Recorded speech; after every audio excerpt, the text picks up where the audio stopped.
Good morning children. Hindi की virtual class में आप सभी का स्वागत है।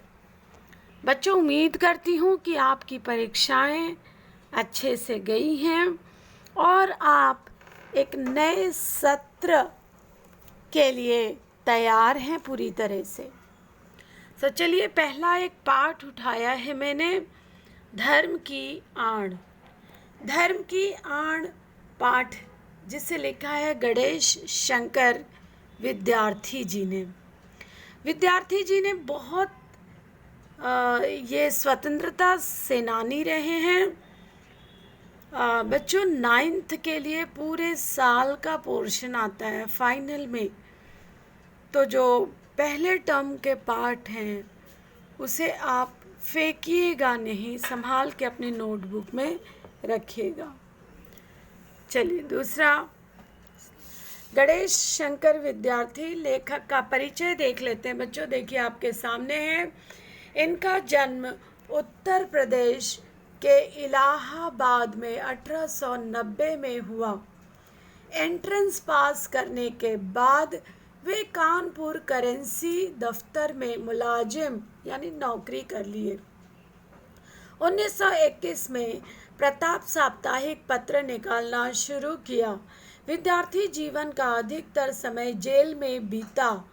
1931 में सांप्रदायिक दंगों को शांत करवाने के प्रयास में उन्हें अपने प्राणों की बलि देनी पड़ी। उनकी भाषा सरल, सहज, लेकिन बेहद मारक और सीधा प्रहार करने वाली होती थी। पाठ के मुख्य बिंदु जो इस प्रकार से हैं। धर्म की आड़ पाठ में लेखक ने उन लोगों के इरादों, कुटिल चालों को बेनकाब किया है जो धर्म की आड़ लेकर, धर्म के नाम पर धर्म का हवाला देकर उसके पीछे लेकर जन सामान्य को आपस में लड़ाकर अपना स्वार्थ सिद्ध करते हैं, अपनी इच्छाएं पूरी करते हैं। लेखक ने धर्म के ठेकेदारों को निशाने पर लिया है जो केवल अपने बारे में सोचते हैं। पाश्चात्य देशों में बच्चों, यूरोपियन कंट्रीज में, पाश्चात्य देशों में धन के द्वारा लोगों को वश में किया जाता है। मतलब अगर उनको अपने में मिलाना है, लोगों को अपने वश में करना है, तो वो लोग पैसा खर्चा करते हैं। पाश्चात्य देशों में धन के द्वारा लोगों को वश में किया जाता है। हमारे देश में बुद्धि पर पर्दा डालकर कुटिल लोगों को, कुटिल यानी जो अंदर से बुरे विचार वाले हैं, कुटिल लोगों को धर्म, ईमान के नाम पर लोगों को आपस में लड़वाते हैं। सो हमारे ये बुराई क्या है? यहाँ तो पैसा भी नहीं खर्चा करते, सिर्फ धर्म के नाम पर एक दूसरी जातियों को लड़ाते हैं और अपने लिए कुर्सी सुरक्षित रखते हैं। धार्मिक कर्म कांड जैसे अजान देना, शंख बजाना, नाक दबाना मतलब योगा करना, नमाज पढ़ना धर्म नहीं है। अपने स्वार्थ सिद्धि के लिए करोड़ों आदमियों की शक्ति का दुरुपयोग किया जाता है। ये सब कहाँ होता है बच्चों? हमारे देश में। जबकि यूरोपियन कंट्रीज में they spend money to get favour from people. धर्म का सही स्वरूप। धर्म के मार्ग में कोई रुकावट ना हो। अब यहाँ पे बच्चों लेखक ने बताया कि धर्म क्या है। जैसे आप विद्यार्थियों का धर्म है पढ़ाई करना, अपने आप को शिक्षित करना, गृह कार्य पूरा करना, है ना? आपका और कोई काम नहीं है। धर्म के मार्ग में कोई रुकावट ना हो। जिसका मन जिस प्रकार चाहे उसी प्रकार धर्म को अपनाए। धर्म और ईमान मन का सौदा हो, ईश्वर और आत्मा के बीच का संबंध हो। धर्म आत्मा को शुद्ध करने और ऊंचे उठाने का साधन हो, किसी दूसरे व्यक्ति की स्वाधीनता को छीनने का साधन न हो। एक दूसरे को धर्म के नाम पर लड़ा भिड़ा कर अपने आप का अपनी सत्ता ऊंची रखना धर्म नहीं है। पूजा पाठ के स्थान पर भल मनसाहत की कसौटी आपका आचरण होगा। लेखक इसमें क्या कहना चाहते हैं कि सिर्फ पूजा पाठ क्यों करते हो भाई? तुम दिन में 5 बार नमाज पढ़ो, दिन में 5 बार पूजा आरती कर लो और उसके बाद तुम लोगों को सताओ, धर्म के नाम पर एक दूसरे को लड़ाओ, तो ये धर्म नहीं है, ये गलत है। सबके कल्याण के लिए अपने आचरण को सुधारना अत्यंत आवश्यक है। ईश्वर को रिश्वत देने के बाद दिन भर बेईमानी करने के लिए स्वतंत्र नहीं है आप। ला मजहब यानी जो किसी मजहब को नहीं मानता है, ला मजहब और नास्तिक लोग अच्छे हैं, जो मानवता के पुजारी हैं, जो दूसरों के सुख दुख का ख्याल रखते हैं।